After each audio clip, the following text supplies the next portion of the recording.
podcast is part of the Sports Social Podcast Network. The Two-Footed Podcast is brought to you by EPLindex.com and our presenting sponsor, Liberty Shield. Liberty Shield is a VPN provider. A virtual privacy network allows you to go online, change your location, access things you're geo-blocked from, while keeping your data safe. So, as an example, if you are a UK expat and want access to BBC iPlayer to watch Match of the Day, or ITV Hub, or all four, but you get that message that says this content is not available in your location, a Liberty Shield VPN gets you around that block, allows you to watch whatever you want on those services while also keeping your data safe. And it goes further than that. It allows you to open up Netflix's entire library by just changing your IP address. Liberty Shield is the #1 rated VPN provider on Trustpilot with 5-star ratings across the board. So go to libertyshield.com right now, use the code EPL25 and get either the hardware package or the software package. The hardware package is a router that you plug into your existing router, and any item you want to change the IP address on, be it your phone or your television, you connect that to the new Liberty Shield router. All other items can remain connected to your existing router. There's also a software package, which is instantly downloadable to your device and you can get using straight away. Again, libertyshield.com, EPL25 for 25% off at checkout. We're also brought to you by Home of Hopcroft, a giftware and homeware company located in Scotland but shipping worldwide. Check out homeofhopcroft.co.uk and do check out the EPL Index and Anfield Index shops, which you'll find on Etsy. Use the codes EPL10 or RED10 for 10% off at checkout. And lastly, do remember to check out A Tad Predictable, hosted by Tadiwa. That podcast is on this feed before every Premier League match week. And then the EPL Roundtable, hosted by Kevin DeVries, on its own EPL Roundtable feed. So just search EPL Roundtable in your podcast device. And that's out after every match week. Now, on with the show.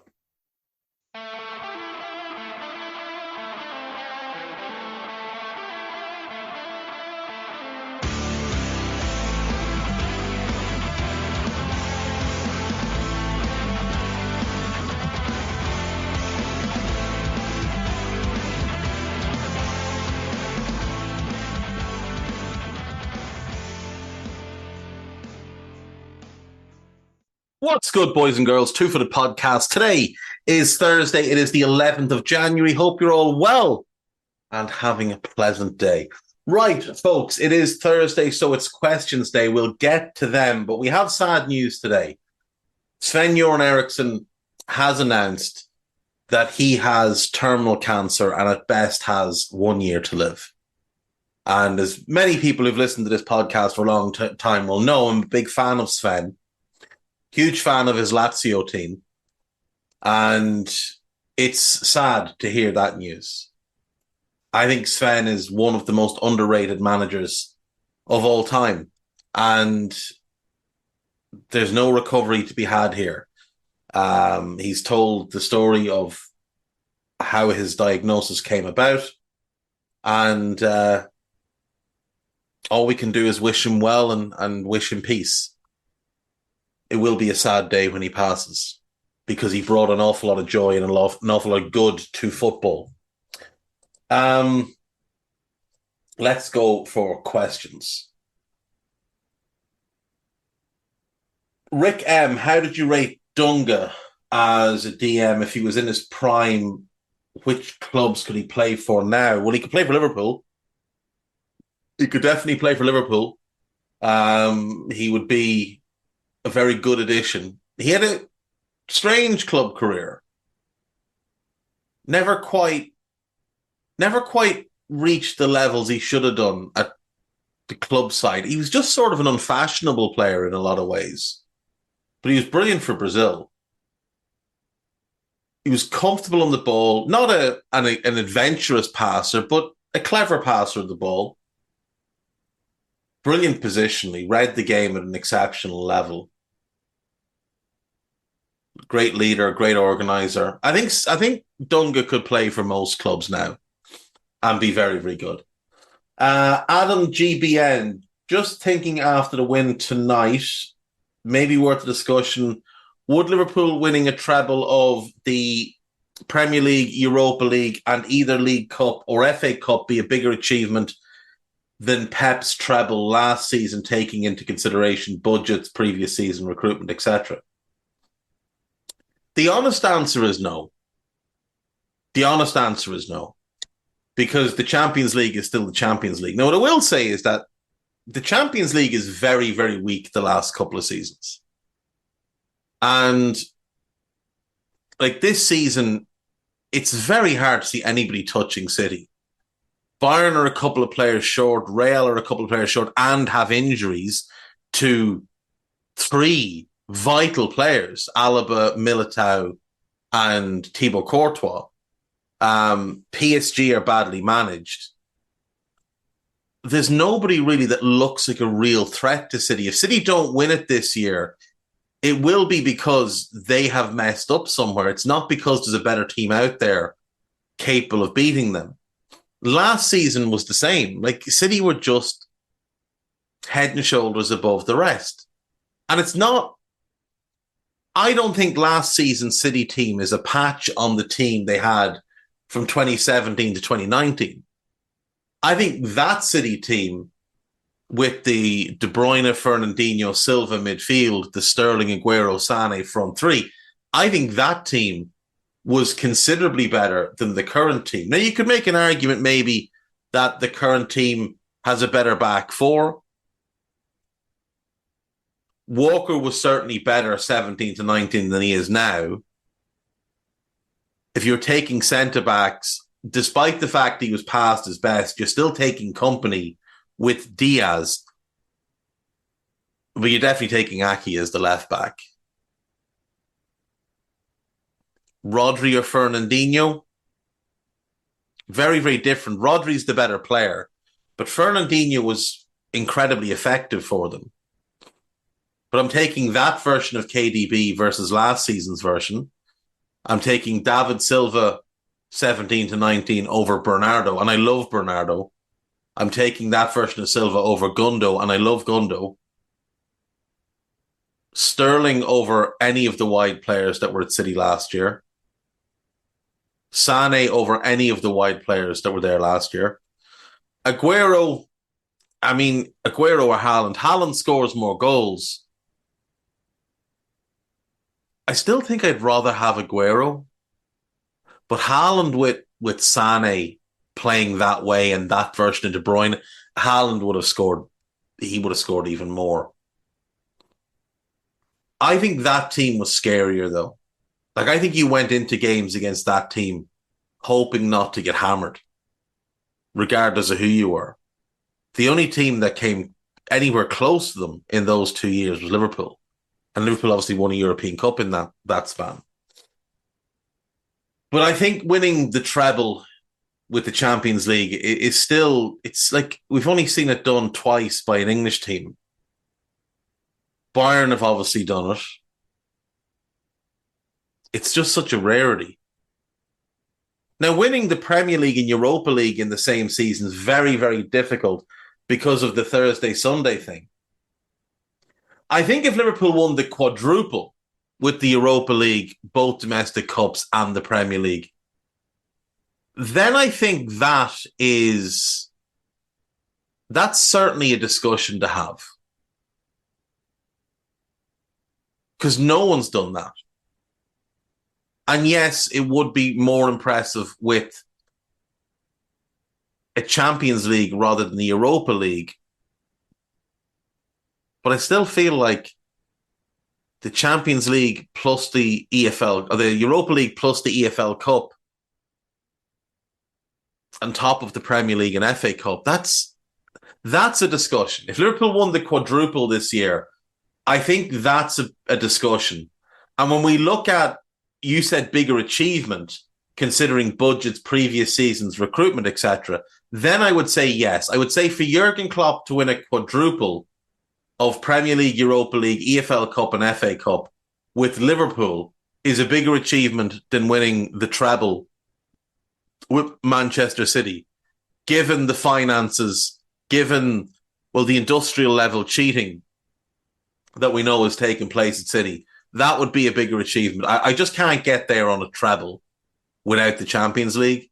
I get what you're saying, and I think it's a lot closer than people would make it out to be, especially given I do think the Europa League is a tough competition and the Champions League is quite weak at the moment. But I'd still lean towards winning that Champions League. But the quadruple, then it's a bigger achievement, especially when you factor in the budgets. Like it's obscene. We know what Liverpool's wage bill is. We know how much Liverpool are paying their staff. We have no idea how much City are paying theirs, because people like Guardiola, the coaching staff, the academy staff, they're not contracted to Manchester City. They're contracted to City Football Group. And we know that City pay extra under the table. So their wage bill could be 600-700 million. I mean, it came out that Haaland is on basically 850 grand a week. That's 42.5 million a year. And I'd bet if he's on that, inclusive of bonuses, I'd bet KDB is on 600, 650.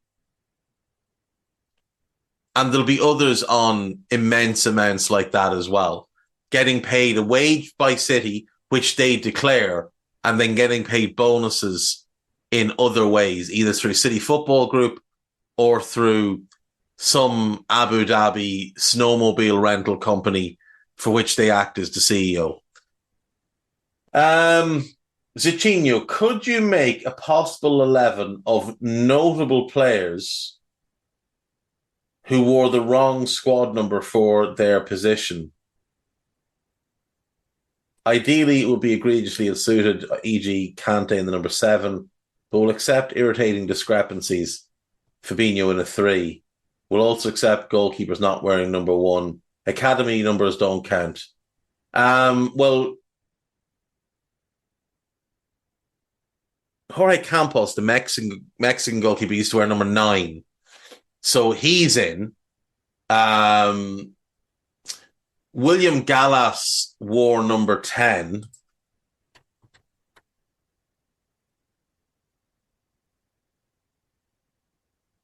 There's going to be a lot of attacking players, I feel like, here. Ozzy Ardiles wearing number 1 for Argentina in the 1982 World Cup, because some genius decided to give the numbers out alphabetically. So we'll definitely have Ozzy in midfield. Wilfred Boney wore number 2, who's a striker. Clint Dempsey wore number 2, who's an attacking midfielder. So let's get them in. Asamoah Gyan, he wore number 3, who's a striker. Nicholas Bentner wore number 3 when he was at Wolfsburg.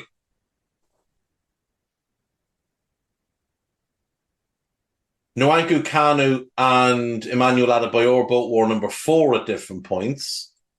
Milan Barros wearing number 5 always annoyed me. Always annoyed me. Samuel Eto'o wore number 5 for Everton then.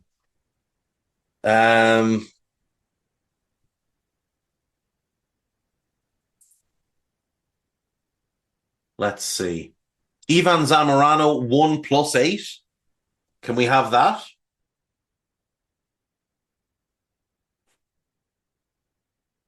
It always annoyed me when Anelka wore 39, because that was before players did silly things.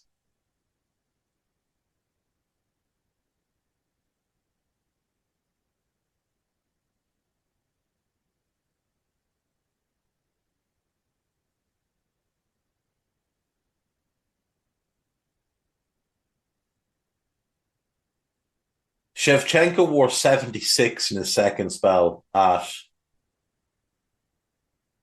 AC Milan because it was the year he was born. That's ridiculous. It's largely striker dominated, this, isn't it? Zidane wearing 5 always annoyed me. Bellingham wearing 5 annoys me. So we'll stick Bellingham at right back just to fit him in. We'll stick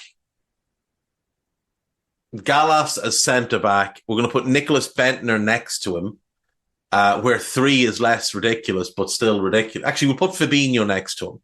I didn't like Fab wearing 3 either. So we'll put him next to Gallas. So at least we'll be solid there. Jude is an attacking right back. That works. We'll go Ozzy Ardiles wearing number 1 at left back. Obviously, we mentioned Campos in goal at 9. Zidane in midfield wearing 5.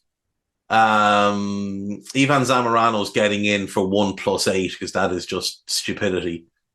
Milan Barros is going to be on the wing wearing number 5. Asamoah Gyan up front wearing number 3. So what do we need? We need one more in midfield, and we need one more on the left wing. We'll put Gyan on the left wing. We'll put Shevchenko up front wearing 78. And for one more in midfield, Clint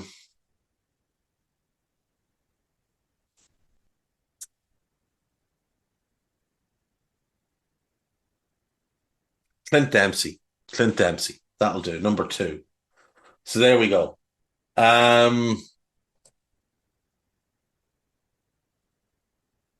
One bloke went to Mo. Hi, Dave. The other day I was listening to John Aldridge commentating on a match. His co-commentator kept calling him Aldo. Can you therefore make a Liverpool 11 whose nicknames end with an O? Oh, that's tough.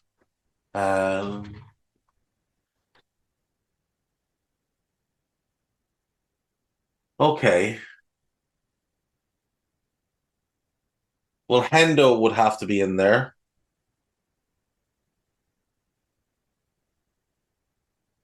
Dross, obviously, but he's got to be in there. Oh, God. This is going to be tough. JMO, David James would be in goal. He was JMO.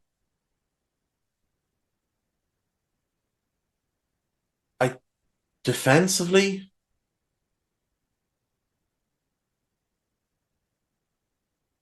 Laurel.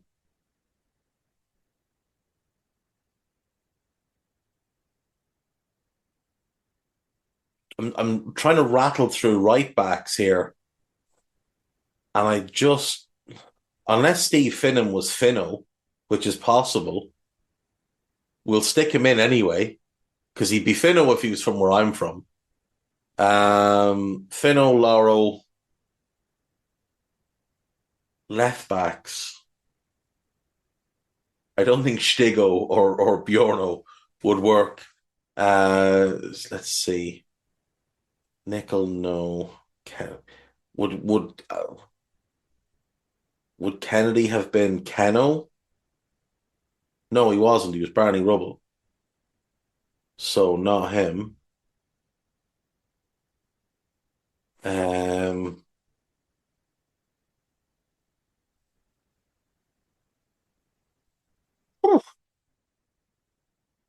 Really struggling for a left back here. And a second centre back. I don't imagine Martin Skirtle was Skirto. Don't imagine Daniel Agger was Ago. Sammy Hippia certainly wasn't Hippo. Carragher was Cara.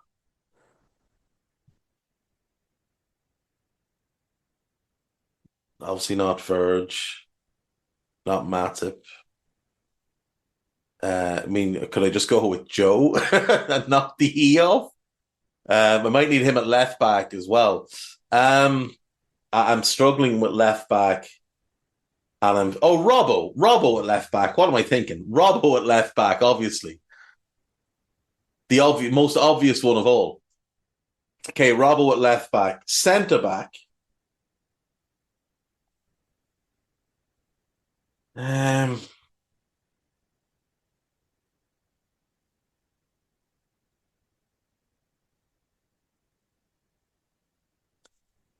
can I have Fabinho in defensive midfield as Flacco? Does that work? I'm taking it anyway because you're not here to disagree with me. Would Ian Callaghan have been Callow?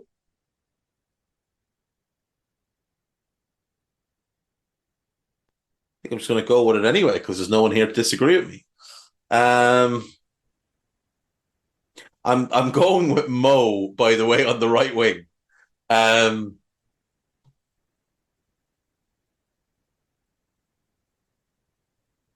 huh. Aldo's the nine. Mo, Sadio. I'm struggling here, so I'm just going to go with them as the front three. I need. I'm going to just imagine in my head that Ian Callaghan was Callow. I need one more in midfield and I need a centre back. Um,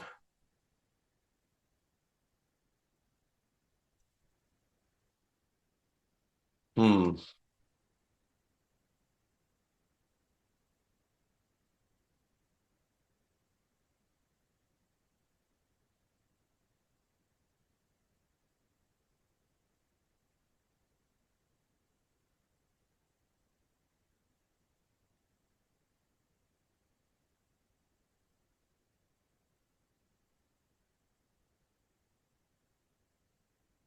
Let's see. Who else can we come up with?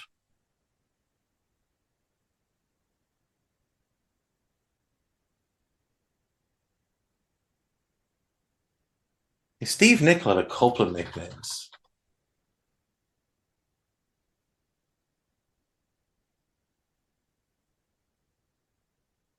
He was Choco, but he was also choppy because he said chops instead of chips. But I don't think he counts.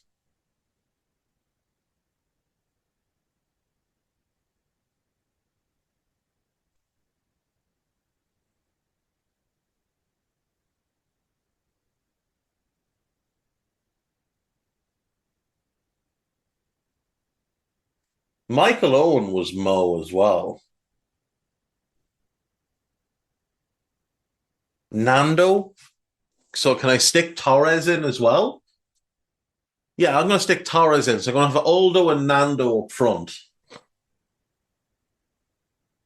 Mo and Sadio on the wings. Callow and Flacco in midfield.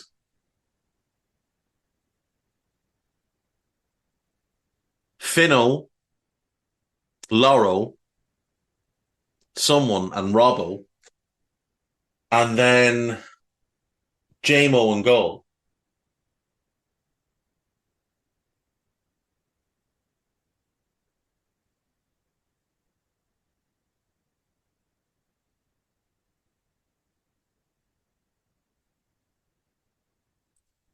Hmm.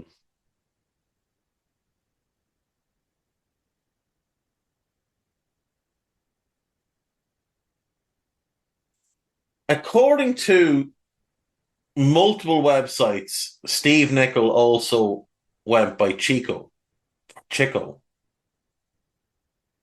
I'm just going to stick him in at centre back because I'm genuinely out of names. So I'm going to go with him. An idea for scouted. What's your an idea for scouted? We'll keep that one for a scouted then, Ro. Thank you for that. AMK 2889, wondering if you can do a deep dive on Emil Heskey. Yeah, I mean, I don't really think we need to go all that deep on Emil. Emil was really, really good for a short period of time. And then for, I don't know, maybe football moved past Emil Heskey being the type of player you could build around. But if you look at his career, like he was really, really promising at Leicester. in his 5 years there. Joined Liverpool, struggled at first, then was outstanding in the treble season, was really good the year after, hit and miss the next year, good in his last year, and then got shunted out the door. Had a good first season with Birmingham. By the end of that season, he was 27, and his career just went off a cliff. Now, he continued to play all the way up until 2015-16, at which point he was 38, but he wasn't an effective player anymore. He really stopped being an effective player after that first season with Birmingham. But he was a really good foil for Michael Owen. The Owen Fowler pairing didn't really work for one reason or another. And Houllier wanted someone bigger and stronger and someone that would do more of the donkey work. And Emile Heskey was more than happy to do it. Emile Heskey was similar in a lot of ways to Darwin. Not as talented as Darwin, not as good as Darwin, but would work really hard, was quick, was massive, like absolutely massive. 6'2", about the same in width. I remember when Jaap Stam was at his peak, he used to just bully centre forwards all over England. And Emile Heskey left him on his arse multiple times. Marcel Desailly used to bully centre forwards as well. And I remember being at Anfield watching a ball get played down the channel, and Desailly came out to deal with it and came out quite confidently to deal with it. And Heskey barreled over and nailed him with a shoulder and practically put him in the stand. He was incredibly strong, like a proper massive bloke. Limited technically, but could do enough bits. He was probably a bit more like Divock in many ways, where he never fully realised how effective he could be. And it seemed like it was always a bit of a battle to keep Emile focused. And maybe that's what happened. I would say lads that are as heavily, no, not heavy, like when he was heavy, he would have weighed a fair bit because he was such a big fella, but it's not like he was overweight or anything, but he was heavy set. He was very muscular. And players like that do tend to break down in their late 20s. We saw it with Rooney. Rooney started to break down quite badly in his late 20s. And maybe that's part of what happened with Heskey. But I do think Houllier going was the biggest factor, because Houllier just seemed to be able to tap into Emile's head and get him focused. And he clearly loved playing with Michael Owen for club and country. He was capable of being a 15 to 20 goal a season across all competition striker. But he did sacrifice a lot for Liverpool.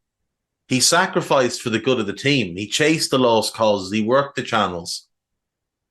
And he didn't ever develop as that kind of penalty box number 9. He didn't really develop as that back to goal player, which he had the ability to do. And he'd done a bit of it at Leicester. But when we got him, we used him in a different way. And it was almost like he played off Owen as opposed to the other way around. He would do all the fetching and carrying. He's like a nicer version of Diego Costa in some ways. But he played a long time and he played a lot of games. 786 games in his career. And he was fairly robust.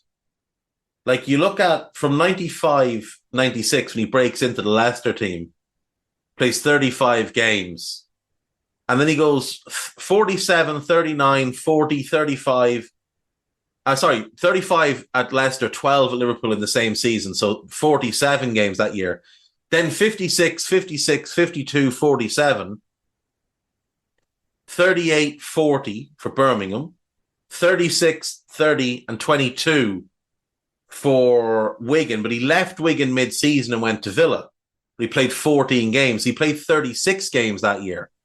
Then 42, 25, 29. And then he went to the Newcastle Jets. He played 23 and then 19. And then he went back to Bolton and he played 18 and then 30. So even at 38, he was putting up 30 appearances a season. You're only really looking at those last 2 years at Villa. And then obviously the 2 seasons with Newcastle Jets. I don't know how many games those teams would have played, but imagine for someone like Emile, who would have been high enough profile going over there, he probably was contracted not to play every game. Probably had it in his deal that he didn't have to play every game. I'd imagine he was meant to play more than 19, but maybe it was to be 25, 26. I wouldn't say he missed a huge amount of games. If Emile Heskey was injured or unfit for 50, 60 games in his career, that's probably about it. So he did look after himself, credit to him.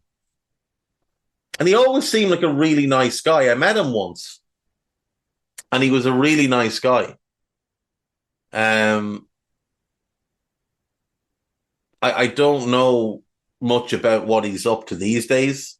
I know 2 of his kids are in City's academy, and the only reason I know that is because Wikipedia told me the other day. But I don't know what he does these days. I don't know if he has business interests or what, or if he's just enjoying his retirement. But I always liked Emile. He was frustrating at times, but I always liked him. Isaac Gilding, great pod about Beckenbauer on Tuesday. Thank you very much. Your run through his career made me realise how many eras he played, and has got me thinking about how few players can do that, and that the true greats transcend playing styles and trends. With that in mind, can you put current players on this list into a team that you think that have done well and say any pre-2010 era? So put these players into teams of the past. Yeah, sure. Trent is such a unique player. But the great thing about Trent is that even if you look at past eras and think, well, he couldn't really have played as a right back, he could have played as a wing back instead, or he could have played in midfield. Like, I watched Trent do the midfield thing, and it just brings back watching Varane in midfield. So I would say you take Trent and you put him into late 90s Serie A, and I think as a midfielder, he's going to be world class.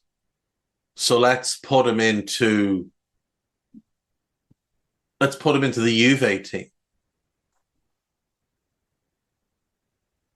If you go with a midfield of, let's see, Juventus, we'll go 98 for a sec. If you put him into the Juve team, managed by Lippi,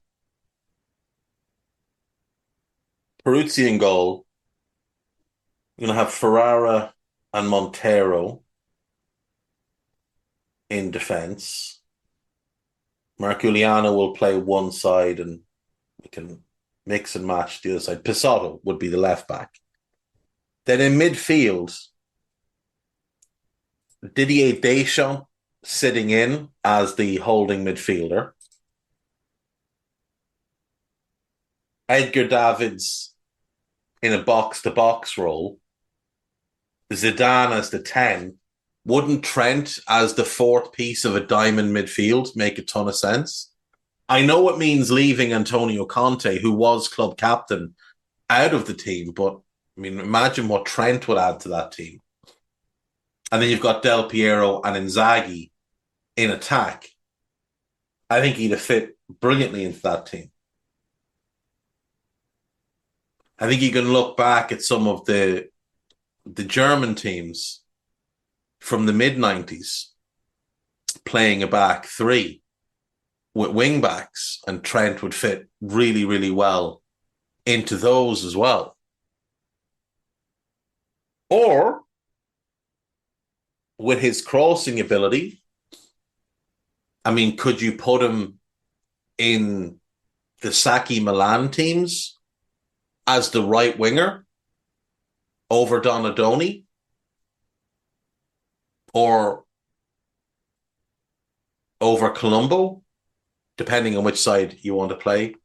So you can play Donadoni the other side. And having him with Van Basten and Hullet as targets, I mean, that would be spectacular. You could put Trent into the United team that won the treble instead of Beckham. You could put him into the first Arsenal double team instead of Ray Parlour. And I think he fits like a glove, like a hand in a glove in any of those teams. You could put him into the Lazio team that won the league instead of Varane. Now, he wouldn't be as good as Varane in that role if you just transplanted him in now. But if he had trained in that position for 3-4 years beforehand, then he absolutely could have been. But I'm going to put him in that Juve team and move on. Antoine Griezmann.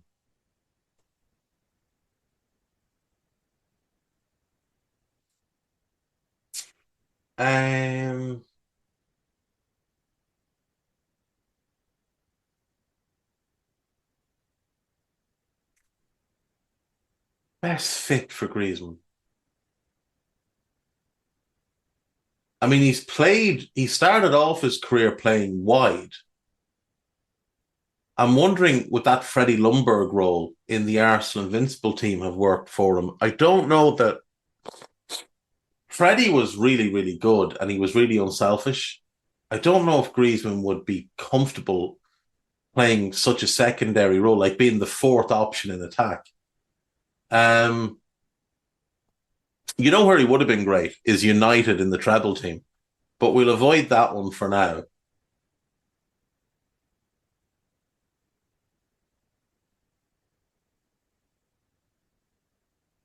Put him in the Bayern team that lost to United that year.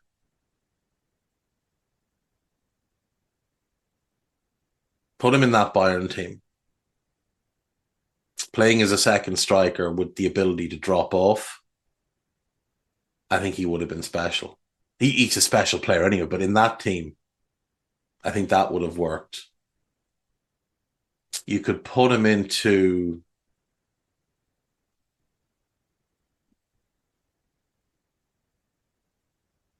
Do you know where he would have been great? But they were great anyway, was the Johan Cruyff Dream Team. If you put him into Stoichkov's role, I think he'd have been tremendous in that kind of role. He doesn't have the ball striking of Stoichkov, but his movement, his dribbling, his ability to just always pick the right option, his goal scoring, he's a better finisher than Stoichkov. And we'll go with that team. We'll put him into the... Yeah, no, we'll put him into that team just for the sake of it. Harry Kane, you can put into any team, anytime ever. Like, I genuinely believe that. I think you could put Kane into the Saki Milan team, and I think he'd have been great for them. Not as good as Van Basten, I don't think, but certainly would add an extra layer to them. Now, the post, where I would actually want him, the post Van Basten Capello era Milan, the one that won the European Cup in 94. That's where I'm putting Harry Kane, in the Massaro role. He'd have been unbelievable. Rodri, the Germany 96 team in Dieter Elz's spot, he'd have been phenomenally good. We'll put him into the Dortmund team that won the back-to-back Bundesligas and the European Cup. We'll stick him in instead of Paul Lambert, and he'll elevate that team. Bukayo Saka.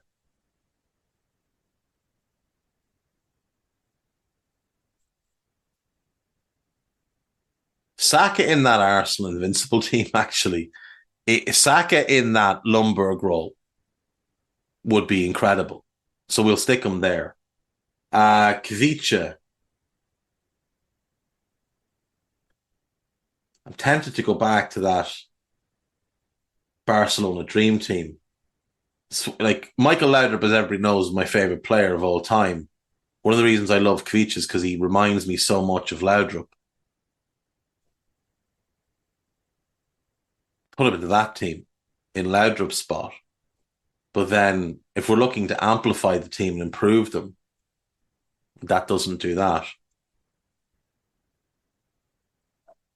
Put him into the Saki team. Put him into the Saki team over Donadoni on the left. That's the move. Put him into that team. Bruno Fernandes. He's a bit of an awkward fit. I always think Bruno's best as an 8 in a midfield 3. But if we're looking historically, he's probably going to have to play a slightly different role.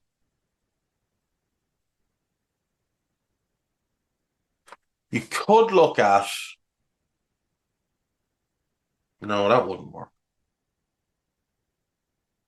No, that wouldn't work. I was going to say you could look at like Capello's Roma, maybe. Because I was going to say you could push Totti forward next to Batistuta, but then you are losing Montella. Yeah, might be worth a payoff. I would say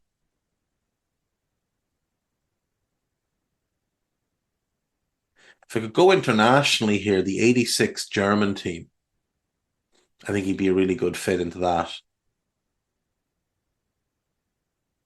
Imagine him in the Porto team that won the European Cup under Mourinho, though. He'd be incredible in that team. That's actually where we'll put him. We'll put him in that Porto team that won the European Cup under Mourinho. Alphonso Davies. Alphonso Davies probably would have been a winger back in the day, but I'll just pop him into the Real Madrid team of Capello in the Roberto Carlos spot. Now, he's not as good as Roberto Carlos, but he's got that same kind of speed and power. I think he's a slightly better defender than Roberto Carlos when he's locked in. Doesn't have the delivery yet. We'll put him in there. Thibaut Courtois. Germany 96 instead of Bodo Illgner. Or instead of Eike Immel. Bodo Illgner had stepped aside. Yeah, actually, that's what we'll do. We'll put him in that team. We'll just put him in that team. Germany in 96.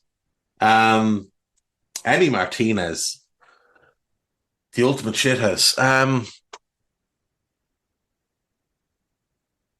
Emmy.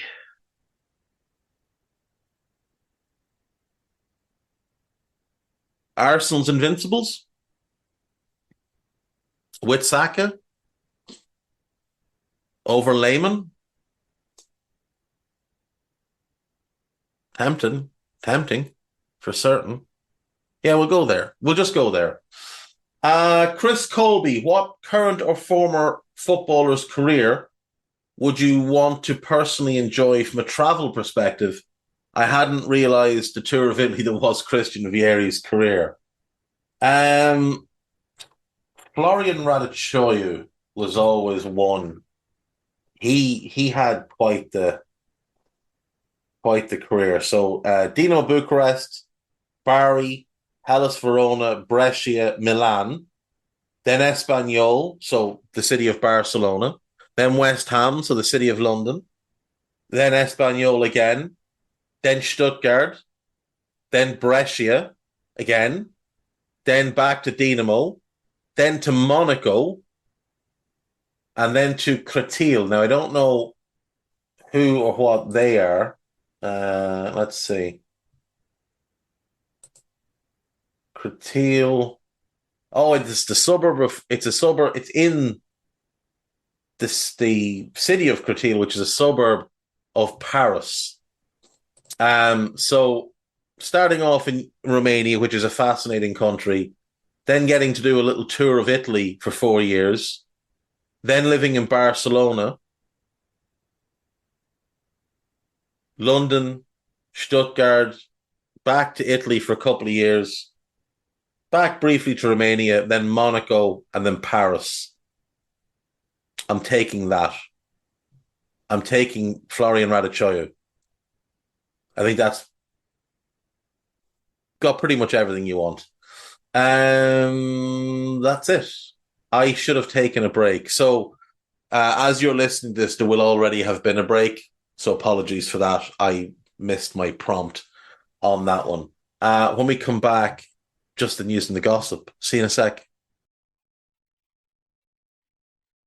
Right, welcome back. So, Jadon Sancho has completed his loan to Borussia Dortmund for the remainder of the season, and he will very much be hoping to get back on track. He said when he walked into the dressing room at Dortmund's training ground, it felt like he'd gone home. So that's always good to see. David Ornstein is reporting that Sevilla are advancing towards agreement to sign Hannibal Mejbri on loan from Manchester United, another one that United are loaning out. I think that's a bad idea for them because I think if they had more players like Mejbri, they wouldn't be in the mess that they're in. It has actually been announced. It has been announced. He obviously stepped out of AFCON to sort out his club career. So that's, it's interesting. Eric Dyer is joining Bayern Munich. That must be one of the great examples of failing upwards that any player has ever achieved because he has been desperate for Spurs for years now. Right, what else can we find to go through? Let's see. Radu Dragusin has been announced as a new Tottenham player. He'll wear number 6. Milos Lukovic is going to Strasbourg. Gabriel Jesus is back in training for Arsenal, so that's good news for the Gunners. Lucas Klostermann has signed a new contract at RB Leipzig to keep him there till 2028.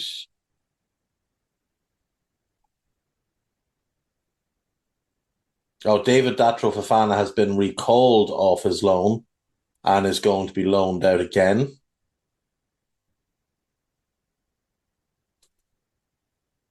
Marlon Gomez of Vasco da Gama being linked with Premier League clubs. He is very fun to watch. I wonder who will go for him. 20 years of age, really, really good on the ball, can do a bit of everything, can win his tackles, can be a bit of a playmaker. He'll be an interesting one to keep an eye on.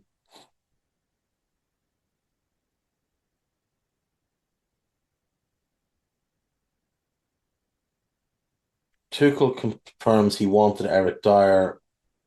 We're getting him for the centre-back position. He can play as right or left centre-back as well as in a back 3. He also used to play as a 6. Yeah, you try playing him as a 6 and watch what happens. Spurs are letting him go for 3 million quid. They turned down 40 for him about 5 years ago.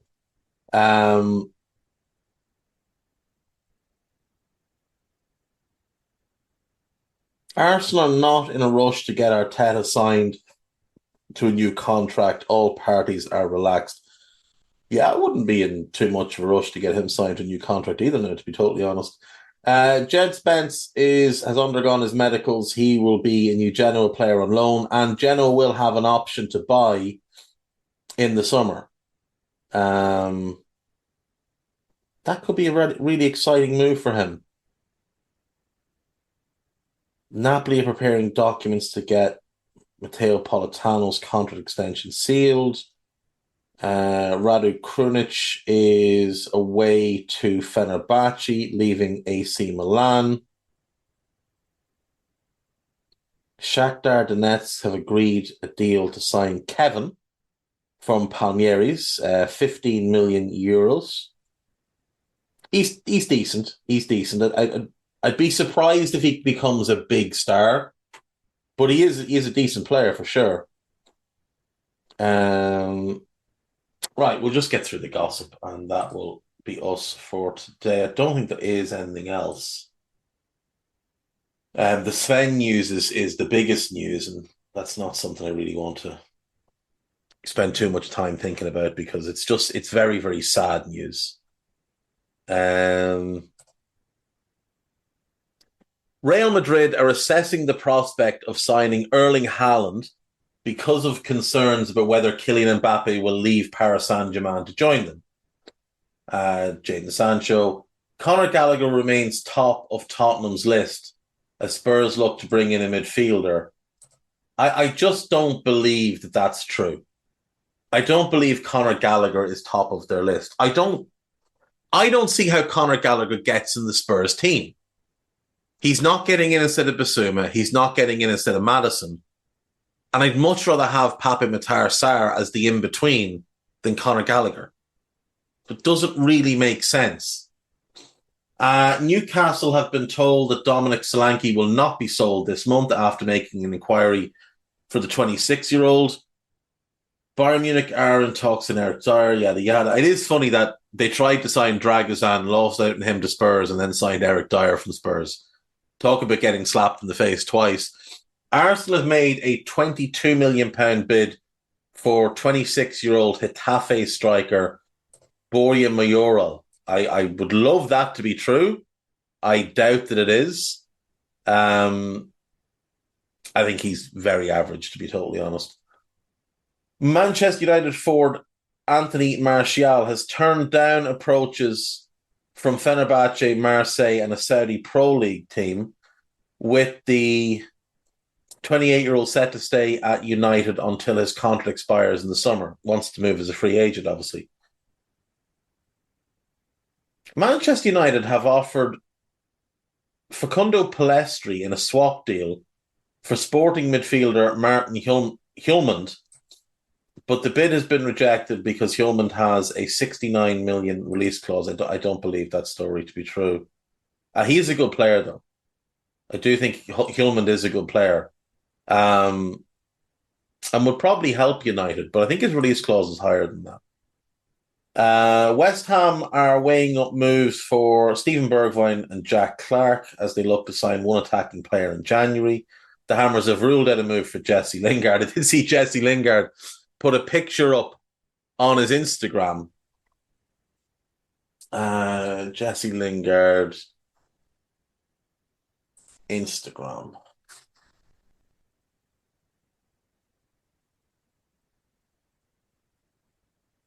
Of him, it's him in a gym.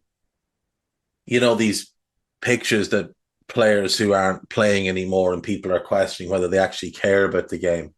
Yeah, he's put up a picture of him in the gym, and Paul Scholes. Oh, the comment is gone. Paul Scholes said to him, "Are you actually going to play football at some point or just prick about?" The comment has now been deleted either by Lingard or by Scholes himself. Maybe he meant to DM him or something. But Lingard is in Dubai training because, you know, that's where you go to train.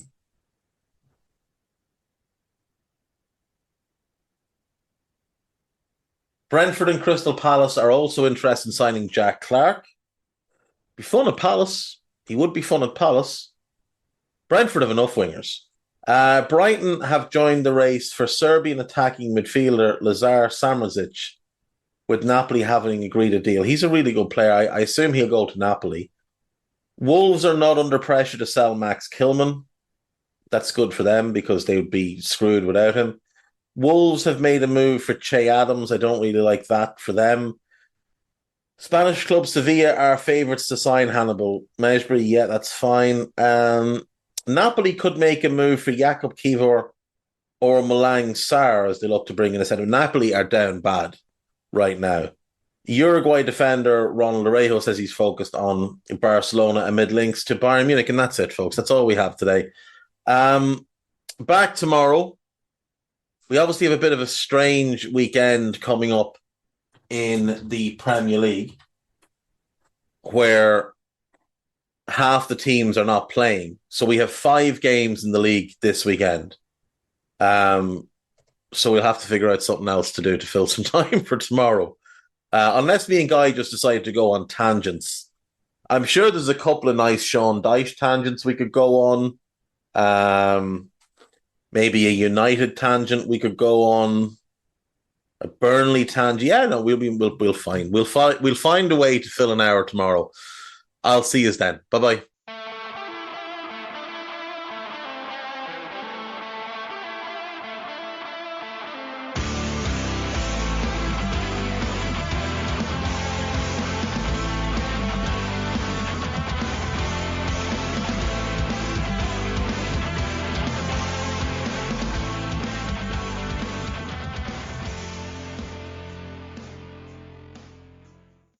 Sports Social Podcast Network. Tired of ads barging into your favorite news podcasts? Good news. Ad-free listening on Amazon Music is included with your Prime membership. Just head to amazon.com/ad-free news podcasts to catch up on the latest episodes without the ads. Enjoy thousands of Acast shows ad-free for Prime subscribers. Some shows may have ads.